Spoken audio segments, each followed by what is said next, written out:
Hello guys, this is your friend and we are back with a new fanfic. What if Naruto was born with an Angal bloodline? Part 3. And if you enjoy this fanfic then please press the like button and subscribe to my channel for more fanfic like this and comment for next part. And now let's start the fanfic.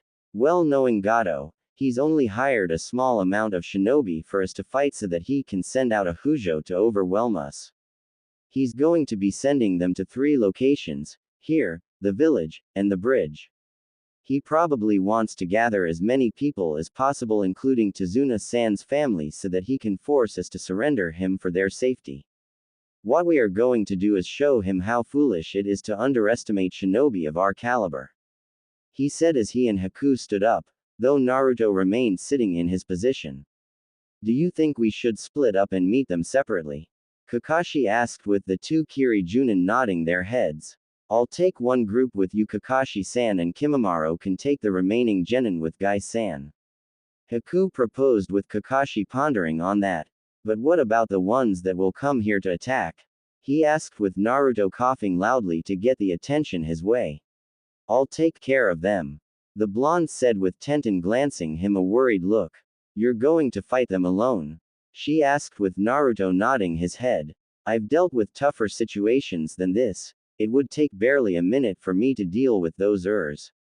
Naruto said before he got off his behind and walked towards the door and opened it wide. I'm going to go get some training done. I'll back in time for the bloodbath, so don't wait up.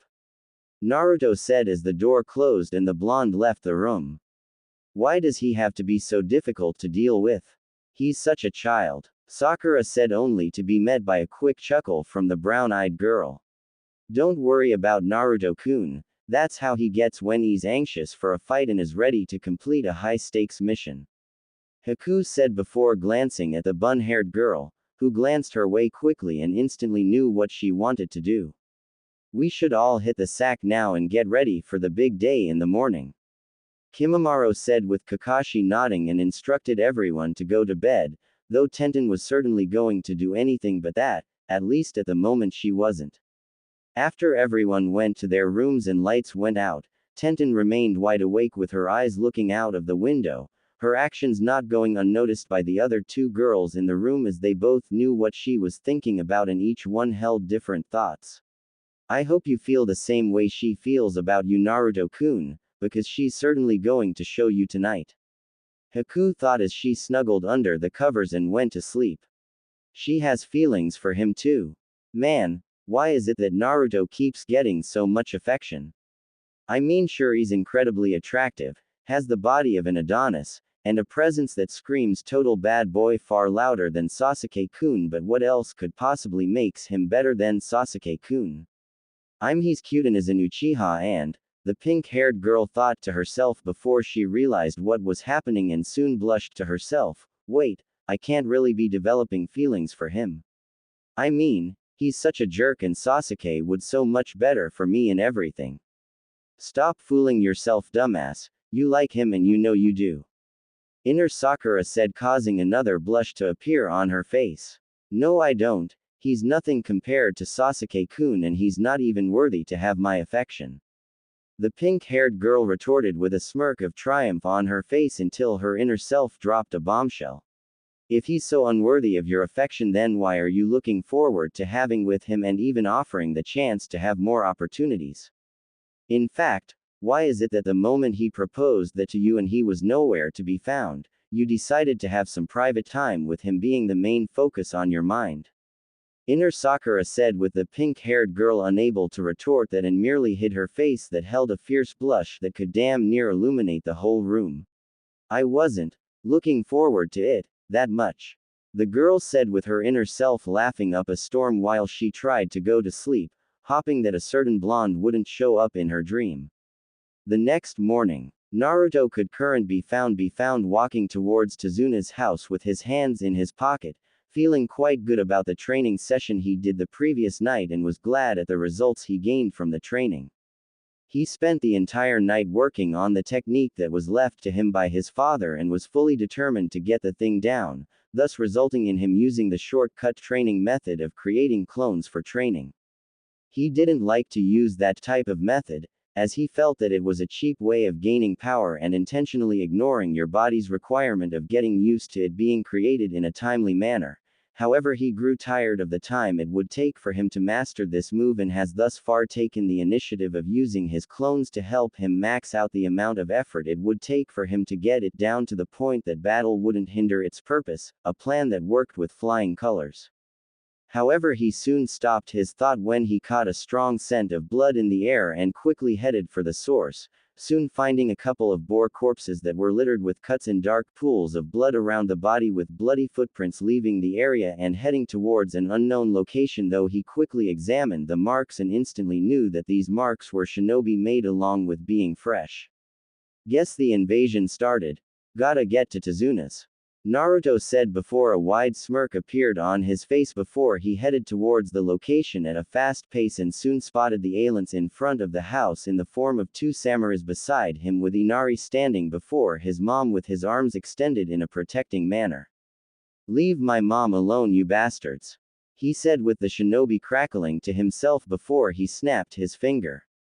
"Kill the brat and bring the bitch with us," the shinobi said with the two samurai grinning at that before they rushed towards Inari, who stood his ground with his eyes closed while his mother cried his name out.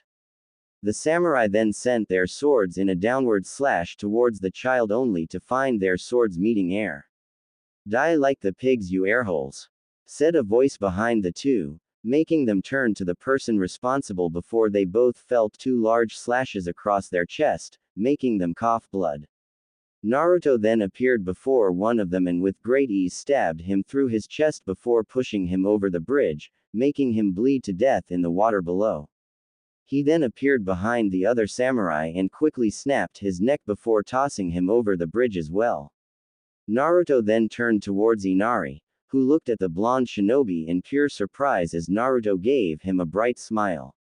"Good job, kid. Very well done." The blonde complimented the young boy as he rushed over to his mother to see if she was okay, and was quickly hugged by the elder woman. "Thank you so much, Naruto," Tsunami said with Naruto nodding before he felt a blade stab him through his stomach, causing fear to well up on the face of Tsunami and her son. The shinobi behind the blonde smirked at his actions before he watched Naruto vanish in a puff of smoke, causing his eyes to widen before a blast of lightning shot through his chest and killed him instantly. Naruto stood behind the now dead man with his index and middle fingers extended outwards with steam coming off the tips of his fingers. He then examined the body of the dead man and knew instantly that it was a bandit from Gato's hideout, meaning that the man was starting with his invasion now on it, but before he could ponder on it he heard the sound of clapping behind him and turned to see another bandit standing before him, but this time he had more accompanying him, the number appearing to be around 20. The leader of the group appeared as an average-looking man with long brown hair and blue eyes with a mild 5 o'clock shadow on his face, wearing a garb of a long-sleeved shirt and pants with the ends tied around his ankles with a vest over his shirt. "Who the are you exactly?" Naruto asked with the man chuckling before he spoke. "I'm your worst nightmare, that's who I am," the man said with Naruto scoffing as he pointed his sword towards the man in boredom. "Is that shit supposed to scare me or something?" Naruto said with the man laughing to himself before he weapon, which was a machete, while his followers pulled individual weapons of their own as Naruto narrowed his eyes towards the man while thinking of the family behind him. "Well, it should when you're dealing with someone like me. Now do us all a favor and hand over the bitch and her little brat over there, unless you want to die like that man Kaiza," the arrogant man said with Naruto scoffing before he formed a cross seal and quickly summoned 4 clones. "I want 2 of you to stay here and guard Tsunami and Inari while another 2 goes and check on everyone else. I'll take care of this bastards," Naruto said with his clones nodding before 2 quickly ran towards the location he told them to go to before he looked towards the group of bandits before him. "If you think for one moment that you guys can defeat a shinobi, then you are in for quite a surprise," Naruto said as he pointed his sword gunshin towards the men, who were snickering to themselves while the leader merely laughed loudly. "Oh, I think you're overestimating yourself, brat. You see, it's 20 of us against 1 of you and we all overpower you immensely, so you're shit out of luck against us."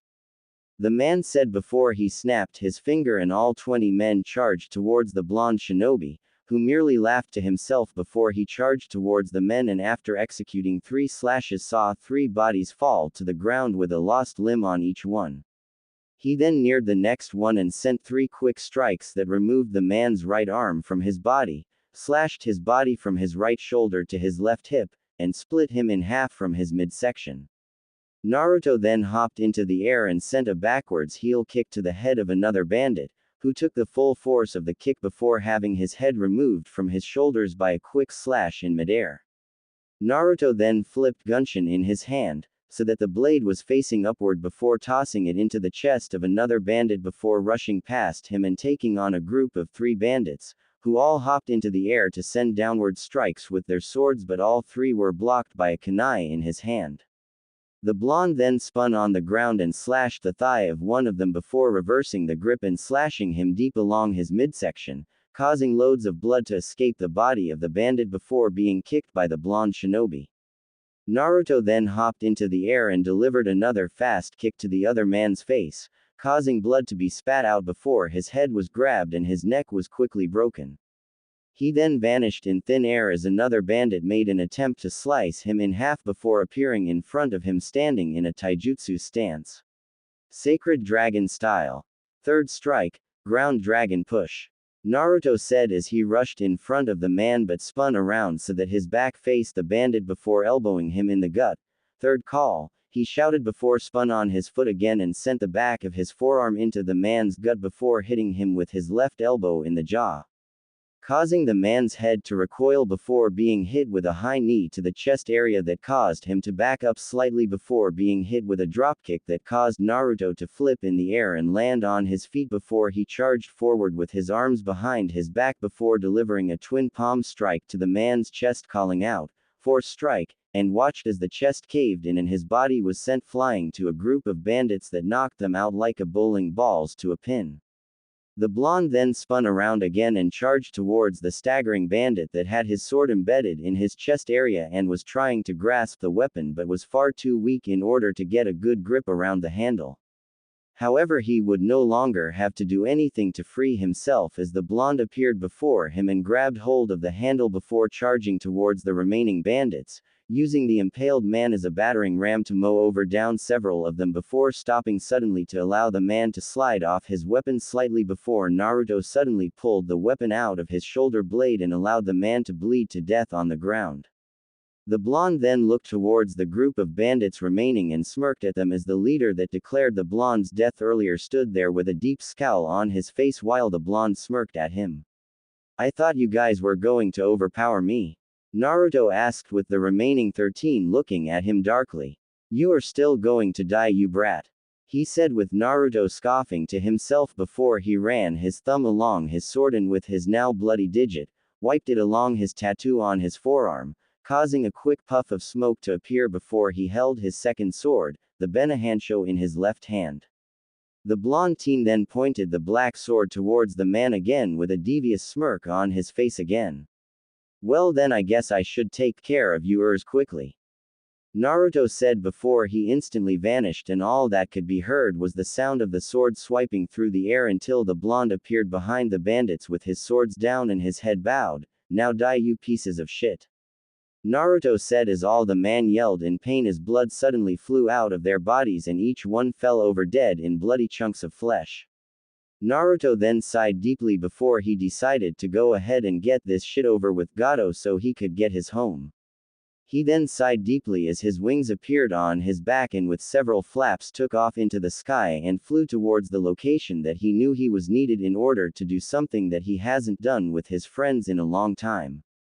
The blonde sailed along the air until he spotted the location that he knew he needed to be and quickly descended towards the ground, and once he saw that he was in a safe position to land, quickly raised himself upward to allow his feet to land softly on the ground.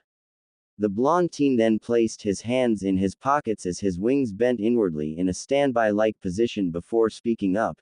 "You guys ready to do this or what?" he said to apparently nobody until 3 puffs of smoke appeared beside him, and soon he was standing next to his friends, all of which were staring at the compound they would soon destroy. You know that we are ready for anything that this fat would like to dish out, however we aren't going to hit until all of us are in uniform. Itachi said with Naruto smirking as he was consumed in fire for a moment before it left to show him in his outfit from the previous night. So you added a couple of upgrades to the suit, huh?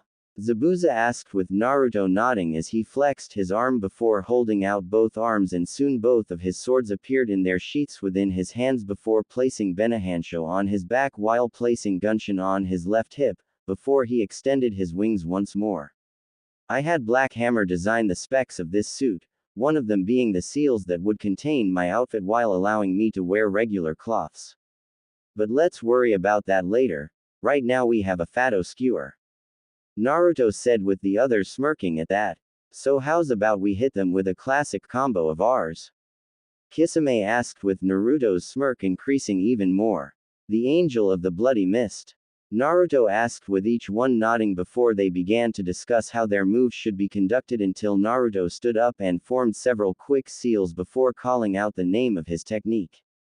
Konoha Group. So what exactly is the nature of your friendship with Naruto?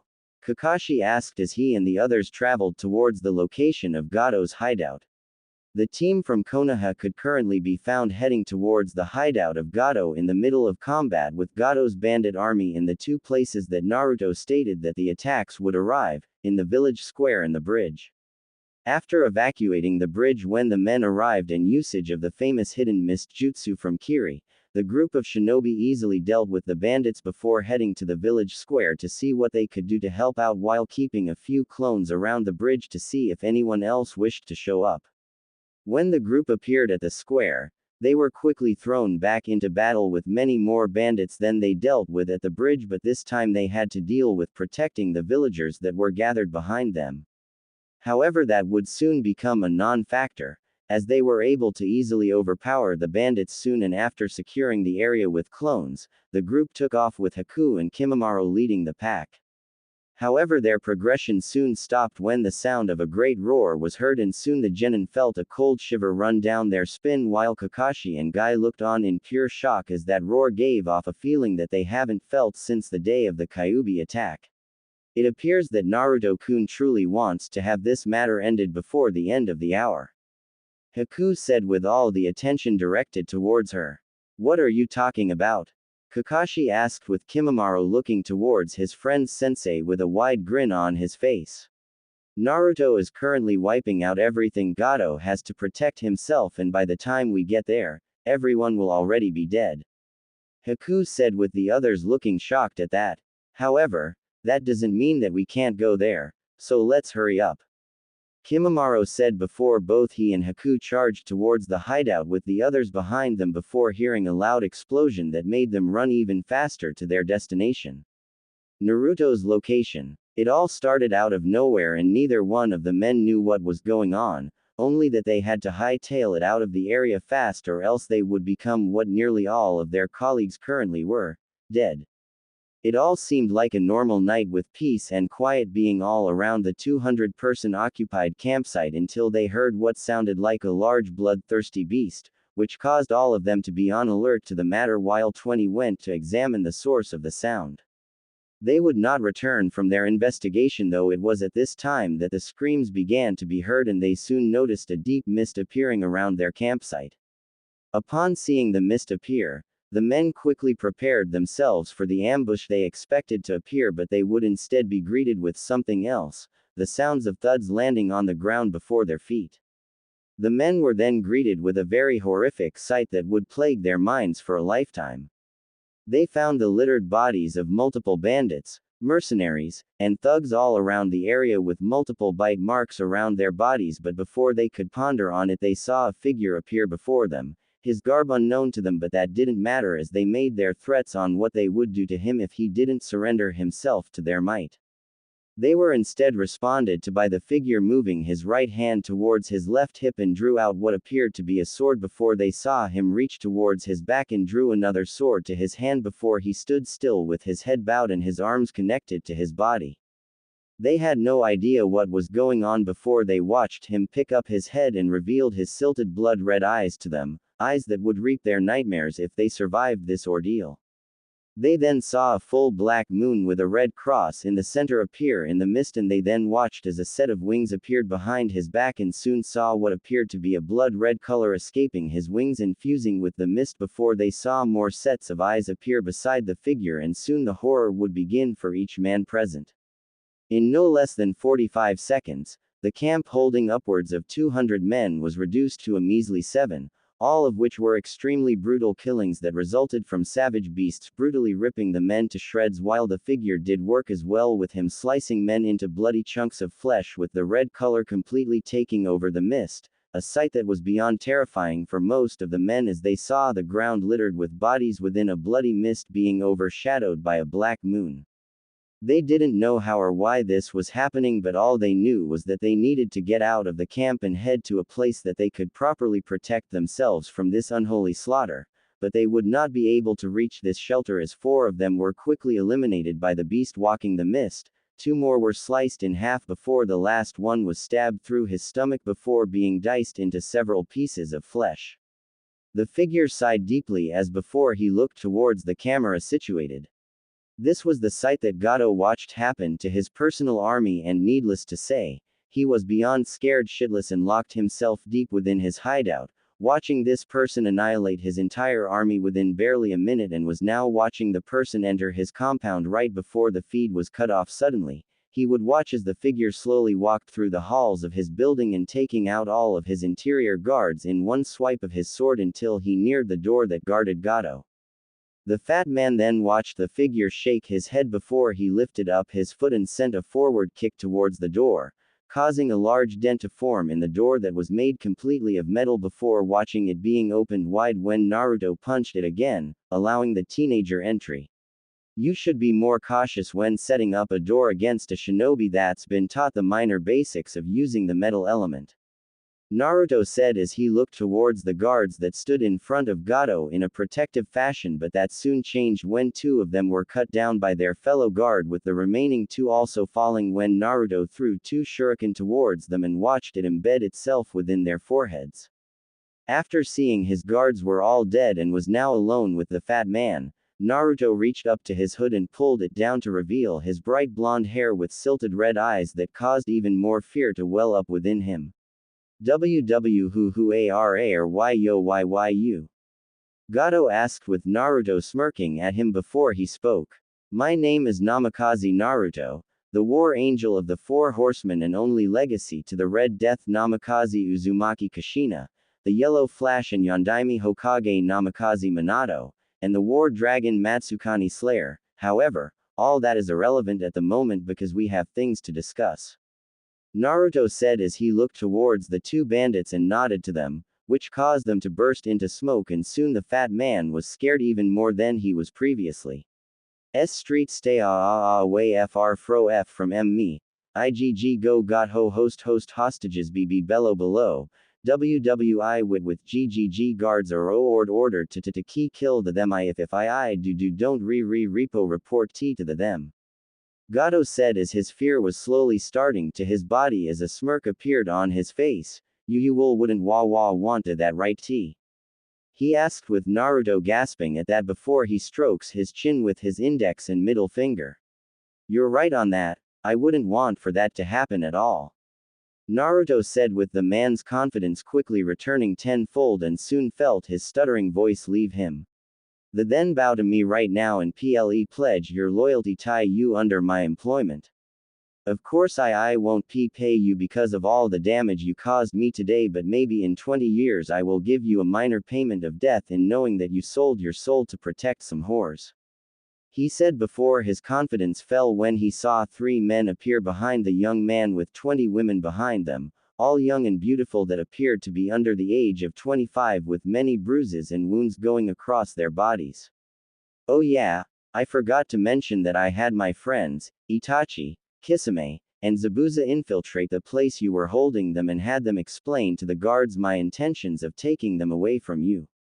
I guess the men were more than happy toast, right guys? Naruto asked with the men chuckling to themselves before Zabuza spoke. They were so happy that they all requested that I slice their heads off with my sword, and a couple even offered the chance to fall on some knives. Hell, one even volunteered to beat him to death. Zabuza said with Kisame smirking at that. Some offered to allow me to drown them in water while one offered the chance to be a part of a life remake of Jaws the movie and let me rip him to shreds with my teeth. The shark-like man said with a big smile that exposed his sharp teeth that imposed massive fear on the fat man's body. So much so that he unconsciously shitted on himself and was too scared to even think about the waste that was ruining his cloths. For me, I found the men that were bold enough to rape some of them and they decided to allow themselves to be castrated before being burned alive. Itachi said before he and the others moved to the side as the women charged to the fat man and began to beat him to a pulp, his cries of pain and mercy going on deaf ears. After the women were done, Naruto then walked up to the fat man that was battered and bloodied from and picked him up by his neck before holding up his right hand that was glowing green. Don't pass out from blood loss yet, as we have a lot of things to discuss, mainly how you are going to pay for your survival. Naruto said as he slammed his hands into Gato's gut, which made him cry out in pain as his wounds were healed. The blonde then dropped him on his unceremoniously before tossing 2 scrolls over to Zabuza and Kisame before he spoke up. Can you guys go through this building and seal all the furniture, art paintings, books, and any items you come by into those scrolls? I want there to be nothing left in this man's building before we leave. He said with the 2 men nodding before they left the room and did what was asked of them while Naruto created 20 clones, take the girls to their home and make sure that they go to sleep before dispelling. Don't be afraid to let them cry on your shoulders.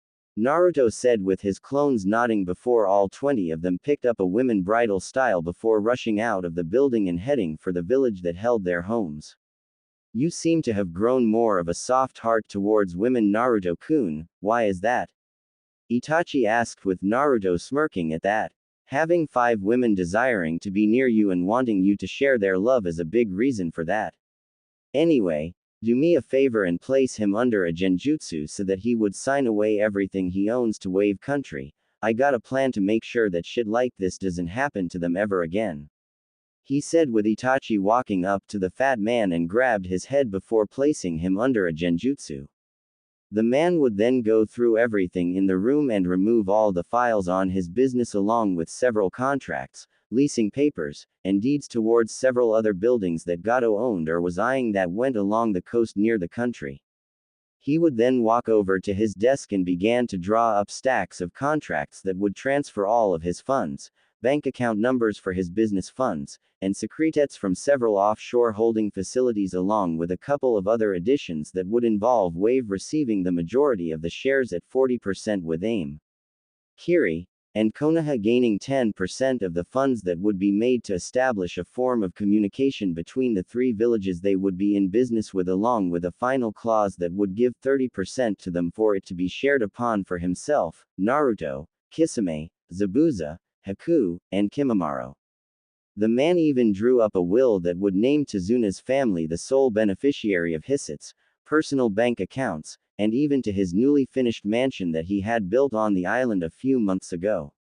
Needless to say, by the time the man was done, Wave Country would go from being one of the poorest countries on the brink of bankruptcy to one of the leading shipping, trading, non-shinobi countries in the nations. It was here that Naruto got another idea that he pitched to Itachi, who liked the idea instantly and had Gato draw it up in his will. Once Gato finished drawing up everything and signed on the dotted line below the documents, he packed all of them into a small brown box before he watched Gato walk over to his safe and after logging in the code, soon opened it up and emptied all the contents that lied within it such as records, statements, gold, silver, diamonds, and cash, lots of cash. Gato then packed everything neatly within the box that Naruto sealed away within a scroll before he looked up to find Zabuza and Kisame standing at the entryway with their hands in their pockets. I take it you two had some fun here. Zabuza said with Itachi nodding his head as Naruto slugged the fat man, thus taking him out of the genjutsu, and once more the fear wielded up in him when he saw Naruto before him with a bright grin on his face. Well, congrats Gato, you've officially hit bankruptcy after earning the right to keep your life. Naruto said before he grabbed Gato's hand and stabbed a kunai through it, causing him to cry out in pain as Naruto got up from his seat and walked past his friends, who were pouring alcohol onto the floor and some of the walls. "What are you doing? You said that I get to live," Gato said, since he apparently just sold everything he owned to keep his life. This caused Naruto to stop and look towards Gato with a dark smile. "Oh, I said that you earned the right to keep your life. Whether or not you get to live is completely up to you," Naruto said as he pointed his index and middle fingers towards the pool of alcohol, lightning leaving them and colliding with the pool to cause an abrupt fire to appear and slowly began to consume the area around it. "If you can escape this situation, then you would have earned the right to stay alive and maybe turn over a new life. Try getting in making porn or some shit like that. Anyway, Toddle's fat," Naruto said as he walked out of the room with Kisame and Zabuza shutting the door and Itachi making a mud wall to help ensure that Gato truly earns his way out. The four shinobi then exited through one of the windows and slowly walked away from the location while watching the building to see if Gato could free himself. "I have to say that I am kinda looking forward to the idea of Gato escaping. It would make quite a funny story for him to plot both his self-rescue and his escape of this island," Zabuza said, with the others shrugging their shoulders before hearing a giant explosion go off, and soon the whole building was consumed in a mighty blaze that forced the group to whistle loudly as the whole building was slowly being consumed. "Oh well, it was nice-ing with him though," Naruto said as he quickly transformed out of his cloths and caused his wings to dissolve so that the group could head off to rest for the night. This was the sight that the others saw when they arrived, with Naruto smirking at them. "What took you guys so long?" The next day. The following day came by very fast for the land of waves, but it was in those 3 days that a substantial amount of change was brought to the land, as people were rejoicing with the return of their loved ones and lost furniture, as well as being given a generous donation of cash that brought many people out of debts, as well as helping stabilize multiple homes and beginning of major repair to damn near all of them. The shinobi were truly shocked when they saw the damage that was done to Gato's facility, and after going through the damages were surprised to find no body there, even when they searched through the entire ruble.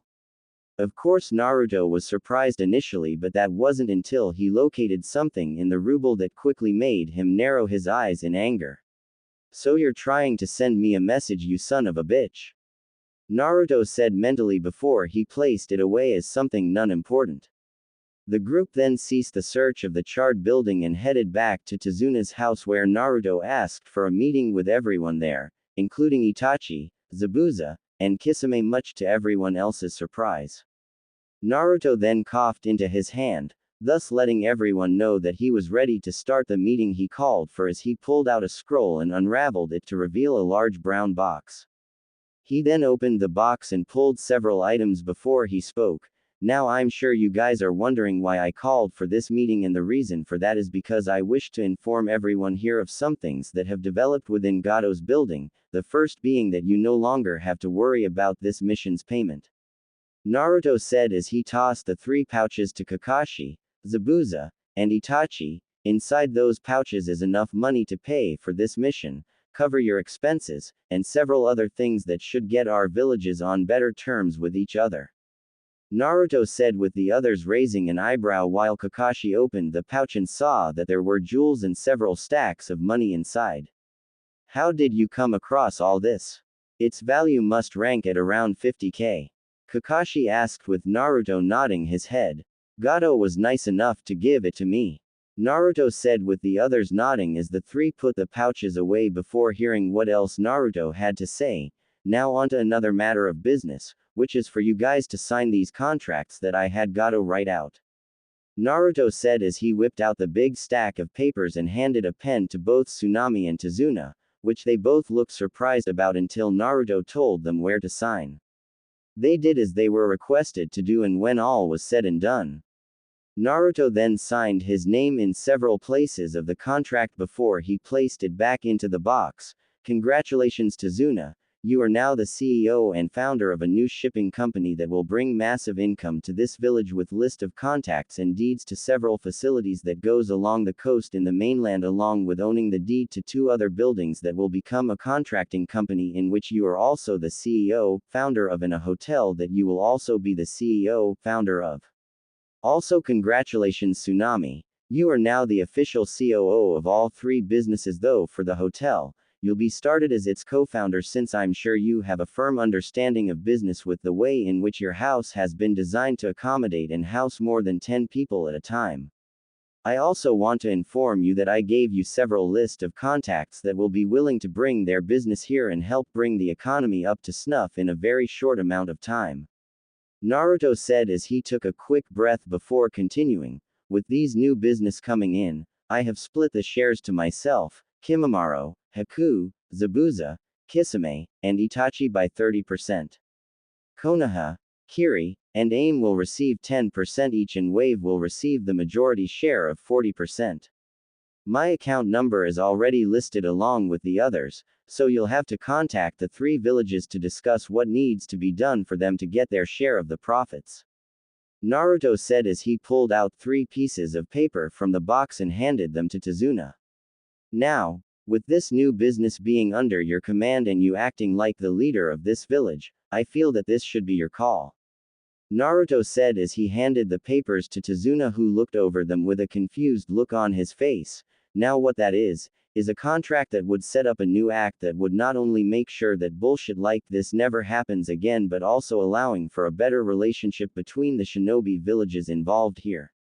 This new act is something I like to call Shinobi Pool Exchange, where it turns this country into a land that's neutral to Konoha, Kiri and AIM, while allowing them to send special shinobi through here to be either trained under several shinobi from those 3 villages or commence in a shinobi trade program.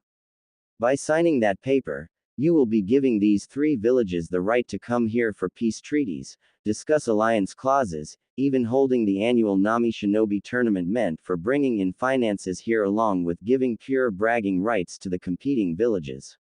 The second paper will go towards the new shinobi program here called Guardian, meant solely as a police force built to protect the people of this country along with you and your family, something that I'm sure Kisame wants to run right. Naruto asked as he watched Tsunami blush, thus making him grin at that. Anyway, all that is your decision and won't be given to the cages unless you sign it.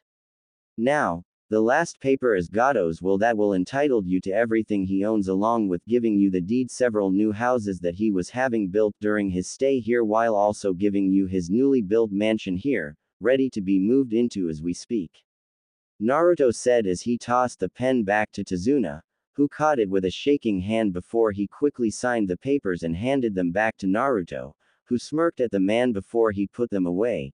Good choice, the cages will be given their contracts as soon as we return from our missions. The blonde said, while everyone else that watched all this looked extremely shocked as Naruto just single-handedly given Nami the keys to becoming one of the wealthiest lands in the nations, while also ensuring both peace amongst 3 nations and using those nations to protect this village as a whole. All in all, it would result in a major win-win situation for everyone involved in this matter, something that all of them hoped would come to pass. It was here that Tsunami pulled the blonde boy into a hug while thanking him over and over again for changing everything for the better in her home, something that caused Naruto to do something that surprised everyone, which was him smiling. That alone was something that Haku had only seen for merely 3 times in the years that she had known him. 3 days later, the group of Konoha shinobi was currently camped out on their way back to the village after the bridge was completed in 3 days, with the villagers having a huge party to celebrate their newfound freedom and life, with Naruto receiving the most praise for giving them back everything that was stolen from them by the fat man. The others left the day that Naruto gave Tazuna the contracts to sign, and with them gone, the blonde teen was now back to being more to himself, only speaking the most to Tenten. For an entire day they were showered with thanks by the people of Wave, while Naruto had to deal with both that and the girls that were hunting for him after the word was spread how he saved the kidnapped women, killed Gato, and was the main reason why such a large donation was given to the people of Wave. This, however, was something that Naruto had long since been used to, since he rescued many kidnapped women and saved many people from tyrants, some of which he thought was slightly better than what he was getting here. Everyone was amazed at how Naruto handled himself with the favoritism, by signing autographs and accepting hugs from the women that were kidnapped, some of them going as far as lock lips with him, much to the chagrin of Tenten. However, all that no longer mattered when the group of Konoha shinobi left the village, and unbeknownst to them, the bridge would be named the Great Naruto Bridge, to honor the man that brought a great change to the nation that was slowly being killed by a tyrant. The group just finished taking a 7-hour trip at shinobi speed and was now camping out since daytime quickly vanished, something that everyone disliked but chose to accept it for what it was. The group all finished their meals and was ready to call it a night, but one person in particular wasn't willing to do it just yet, as she eyed Naruto nearly the entire time they were sitting there. The blonde-haired shinobi was currently resting his back on one of the trees, his mind going over everything that had transpired during the mission, along with the discovery that he made while going through the wreckage of Gato's hideout. "That bastard, what are you planning?" Naruto asked as he looked towards the sky. "You know good and well, Kit, that whatever that man is plotting, people are going to die as a result," Kyuubi said, with Naruto nodding his head before he looked up towards the sky. "I know, but if he has Gato, then that means that he's been around there waiting for me, but why?" Naruto asked himself as he began to wonder on what was going on. Meanwhile, unknown location. In the dark shadows of an unknown location, a figure could be seen carrying large load on his shoulders, with little effort being placed behind it apparently, and unceremoniously dropped it onto the ground, with the brief light in the room shining on the load's face, revealing it to be Gato's. The figure then punched the fat man in his stomach, causing him to take in a deep gasp of air before he started to look around his surrounding, before fear began to omit within himself before he looked towards the figure, who started to chuckle loudly. "Who are you?" Gato asked before a hand grabbed his face, with shadows began to build itself around his body until the fat bankrupt man was encased in a cocoon of sorts. "Who I am is not important, but what is the fact that you're going to become something marvelous when you're complete," the figure said, with his dark airy smile illuminating the very darkness of the room. "Hey everybody, I'm back with the new update that I'm sure a lot of you were waiting patiently for. Sorry about what happened previously with that sack of crap, and I'm letting you all know that I don't act like that with every person that flamed me, because generally I handle my business in my own way, and I normally don't bother telling you guys about some of the ones that do, because that is what a man does. But I will react whenever the flamer goes towards my character and tries to insult something that I cherish, like my stance on my faith in God. If they call me that one word that you all know is taboo against people of my color, or is intentionally trying to attack me in every way possible, I don't take too kindly to people that wishes to go that route, and while I won't make it personal because I'm a man, I will make it publicly known so you'll know your proper place. That is why I did all that a few weeks ago, and don't worry, you won't see me react like that again, because I know who I am. A man that only fears God, not a little bitch that hides behind a computer while trying to show off his needle and his raisin-sized balls.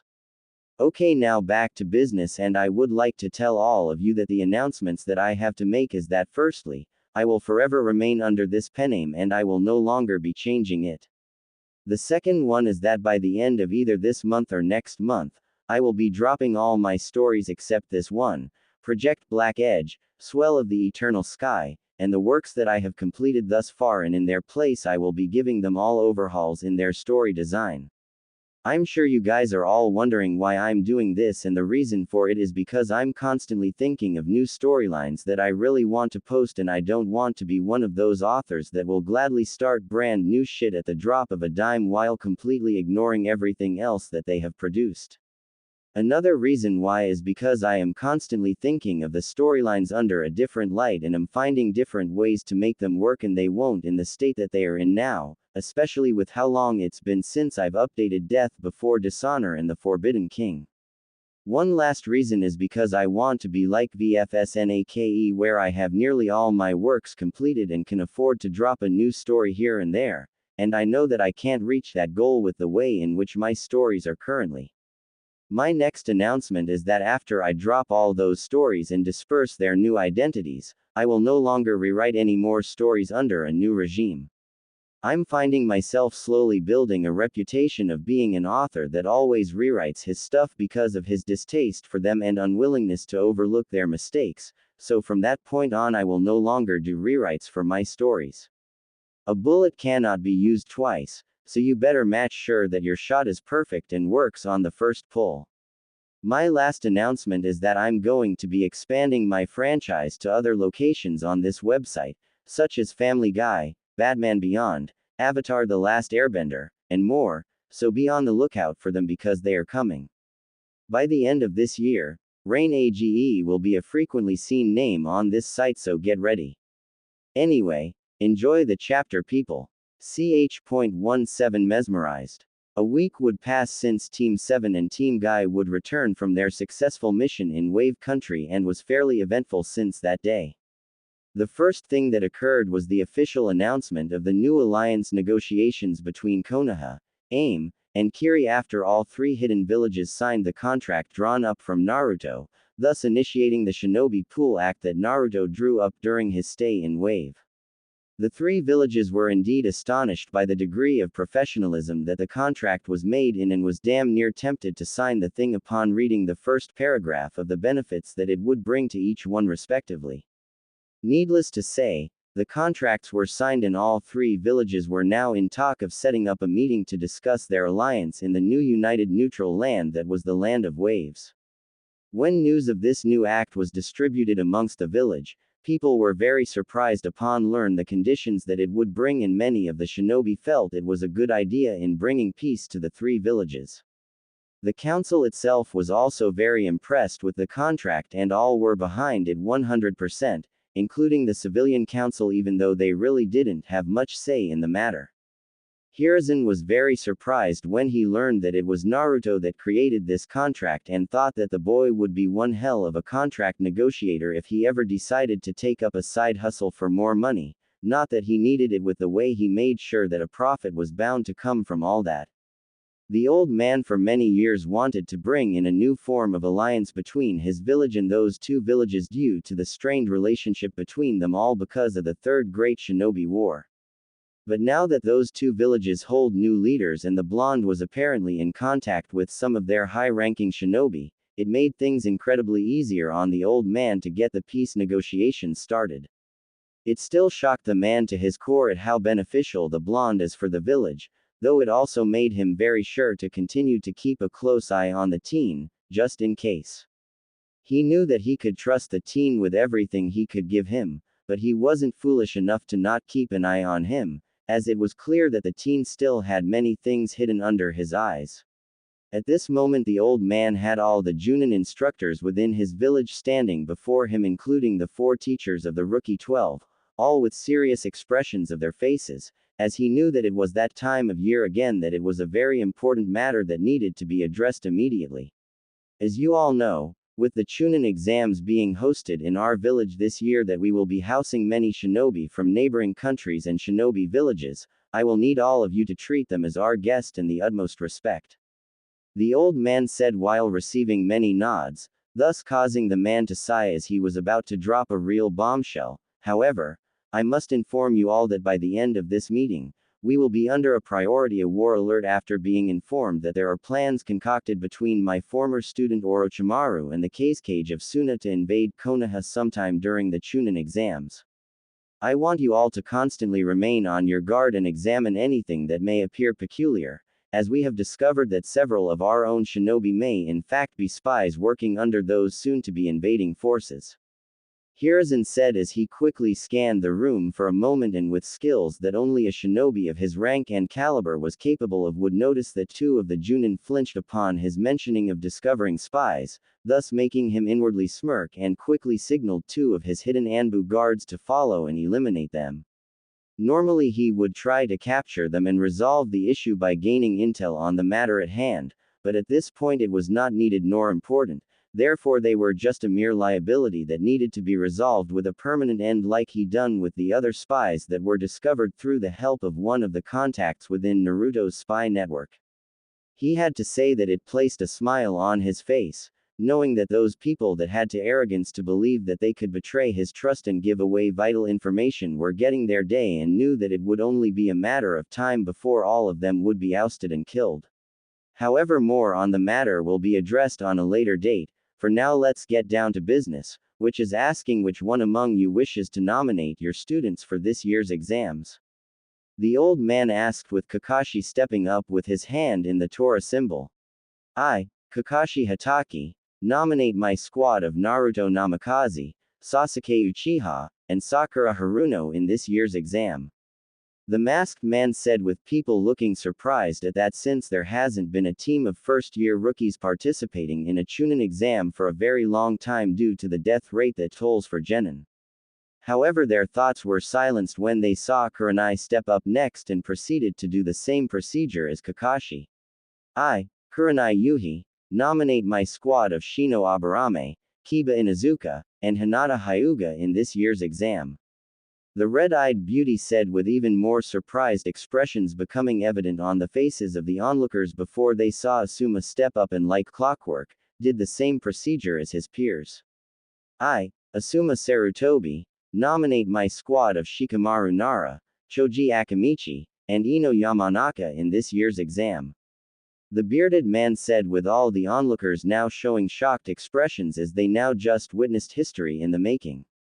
For the first time in many years, all three teams of first-year rookie graduates will be participating in a Chunin exam.